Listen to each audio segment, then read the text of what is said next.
top executives at ESPN and let them know that this here cannot continue.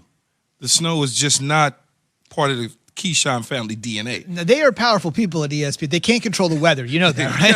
Hey, man, they can figure it out. We did play the song going back to Calico. I mean, were we trying to say something to people? Hey, I don't know, but in the end, Aaron Rodgers certainly sent the message to some, a little bit of people out there, and it got their attention. It got everybody's attention. But in the end, I don't think Aaron Rodgers is going anywhere. I mean, it's probably going to be the most fascinating offseason story leading up into the draft until the draft actually happens. Once the draft happens, then I think it goes completely away. Or they give him some sort of extension to clean up some of the cap money. When you think about his cap, looking at 2021 at $36 million, another $40 million in 2022, $28 million therefore, but you smash all that together, you extend him out, you give him another, 5-year deal worth of $300 million or something crazy like that. Then Aaron Rodgers is sitting tight and cool, and now Aaron Rodgers has gotten them right where he want them. The thing that they have to do in Green Bay is understand from an organizational standpoint why the frustrations have set in, why Aaron Rodgers may feel the way that he felt after that game. Maybe you address some of the issues by getting him some offensive skill positions. Maybe you get him another tight end, another receiver to pair him up with the guys that he already has, another young, high, elite type wide receiver. And so it'll start to kind of make it feel like you're trying to build something around him because time is going to be running out very soon. And then on the flip side of things, if he so desired wanting to go back to California, if that's the place, whether it's the Rams or the 49ers, what does that entail? It's almost like you would be stupid if you're the Green Bay Packers to have that happen. I would do what he needs done. Exactly. By getting the players to help him win. You use the word stupid, team president. Again, Mark Murphy, we're not idiots. Just wanted to reiterate. Same thing. Right. Idiot, stupid, dumb, whatever word you would like to use to describe that, Jay. Jay, I want to get Go ahead, Zuby. I'm sorry. No, go ahead.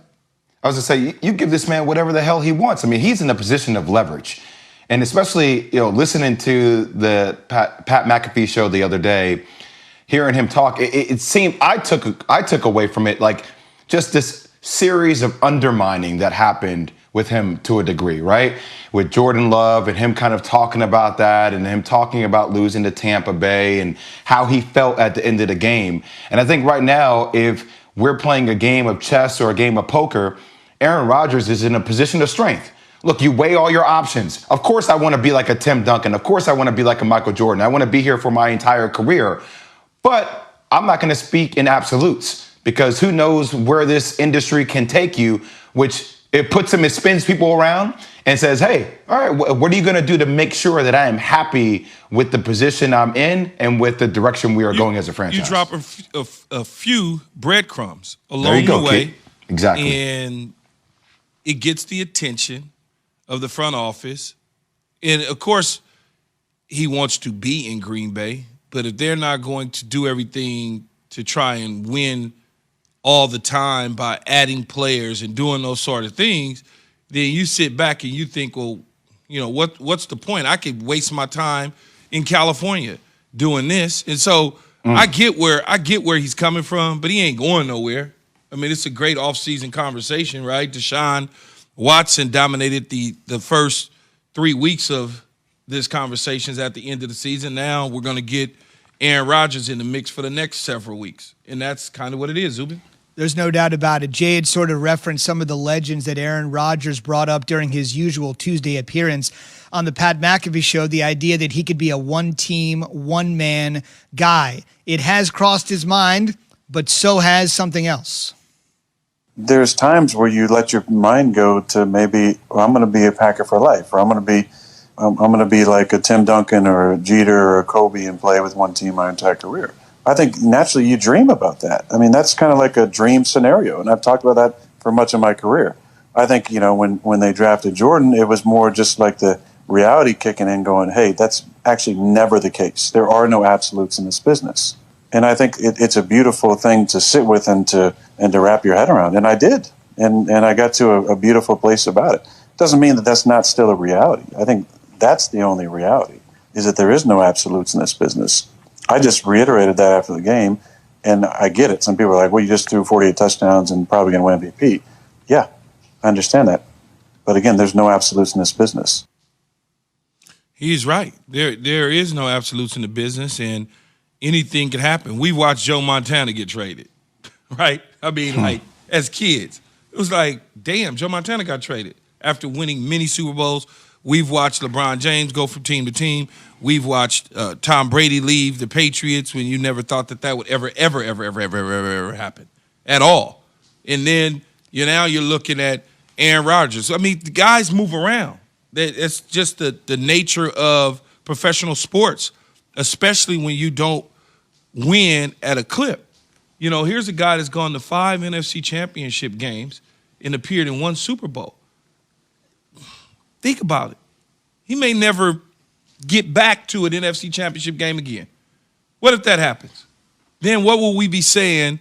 What is that narrative about Aaron Rodgers? Oh, well, you know, man, he was really good. Oh, man, he had a laser arm. Oh, man, he can run. He can do everything. And then in the end of that, Jay, you know what they say?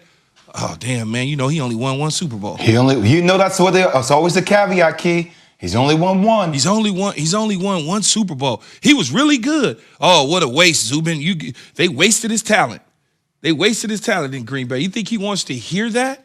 You think he wants to hear that right now he's played in as many Super Bowls as Rex Grossman in the division? You think he wants to hear that for a second? Oh, I mean, Zubin, that's coming up. All that stuff.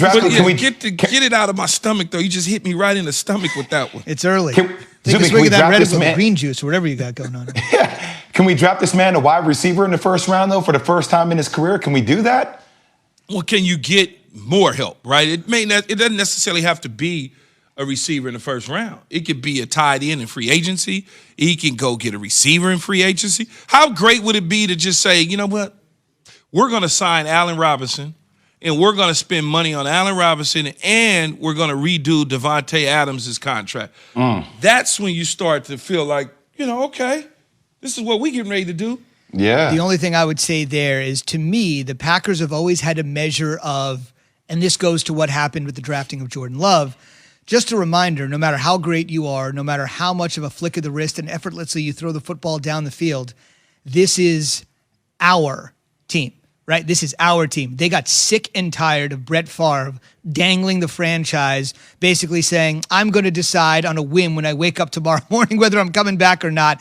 They dealt with that for years. And in some small measure of a way, even though Aaron Rodgers is 37 and still not close to retirement, they saw what the franchise, when you give the franchise to the quarterback and let him control everything, what happened. They should play Jordan Love then. Good luck with that. Look, they should play Jordan Love. But let me. You guys are laughing, but there's no laughing at this.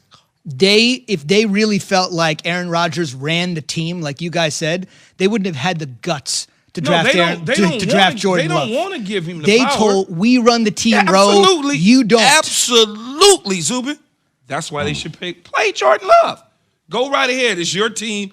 Do what you want to do with your team. Right. I dare you. I'm just saying. I dare you to play Jordan Love. Go right ahead. Pull that same move that you did with Brett Favre. Pull the same move. We're tired of your mess, Aaron Rodgers. It's your team now, Jordan Love. Obviously, go right ahead. Obviously, that's not the case because of what Mark Murphy said yesterday, that we're not idiots. But the drafting of Love is an indication that don't. That's a bad indication. But we got a break. Okay. I get it. Bad indication, though. Can't be a power grab too much. That's all. Greeny immediately follows us today. Today, Mike, speaking of the Packers, speaking of Aaron Rodgers, he'll talk to one of his great pass catchers over the years, Greg Jennings. Nick Saban will also be on the show. From Keyshawn, J. Will, and Zubin right into Greeny, weekday mornings here on ESPN Radio. On the way, why LeBron and Brady have chances to cement their legacies this year. But what ties the two together? We'll get into that after Key has this from DraftKings. Pigskin fans, the moment you all have been waiting for all season is right around the corner. And DraftKings, the official daily fantasy partner of Super Bowl 55, that's my man Derek Brooks' number, is bringing back their golden ticket giveaway with up to $55 million in prizes up for grabs. All you have to do is get your share of these huge prizes and enter DraftKings free prediction challenge. Once you submit your picks, you will get a free instant prize up to $25,000. And if you have the most predictions correct, you can win the top prize of $1 million. Download the app now and enter the free prediction challenge. Answer questions like, who'll score last? And boom, get ready to make it rain. Download the DraftKings app now and use promo code KJZ to enter the free $55 million prediction challenge. Everyone gets an instant prize up to $25,000 just for playing, Zubin.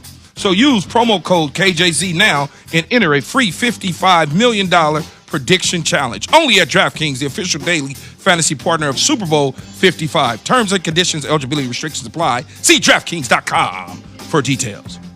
What Thomas Edward Brady has done in his 40s just flat boggles my mind. How can you